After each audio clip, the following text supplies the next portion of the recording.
Hozir ko'chalarda redlarni ko'p ko'ryapmiz. Led chiroqlarga bo'lyapti asosan. Buni qanaqa mashinalarga qanaqasidan qo'yish mumkin, qanaqasi mumkin emas, shuni obunachilarga bitta tushuntirib bersangiz.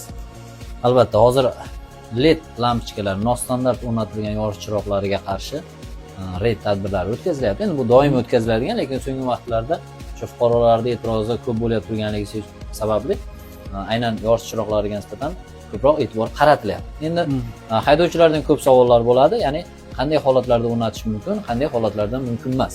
Mana shu talabda agar transport vositasini yorish chiroqlarini LED yoki ksenon farlarga o'zgartiriladigan bo'lsa, albatta bunday o'zgartirishlar modul asosida, ya'ni LED chiroqlardan tarqalayotgan nurni tartibga soluvchi, ya'ni oddiy tushuntirganda liniya chizib beradigan modul asosida o'rnatish belgilab berilgan.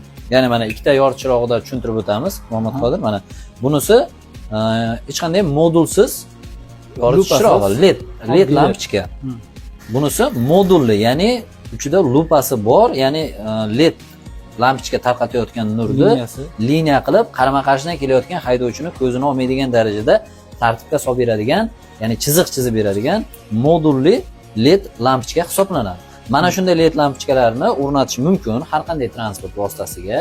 Faqatgina mana shunday modul asosida bo'lishi kerak va o'rnatib bo'lingandan so'ng eng asosiy sharti nurni liniyasini standartga mosligini o'lchash kerak. Mana shu apparatlarda hozir aksariyat apparatlar, bunaqa joylar diagnostika markazlarida, oddiy qilib aytganda texosmotr qiladigan joylarda bunday apparatlar bor. Ya'ni oddiy qilib tushuntirganda bunday lampochka LED lampalar mumkin emas, to'g'ridan to'g'ri qo'yish, mana bularni qo'yish mumkin.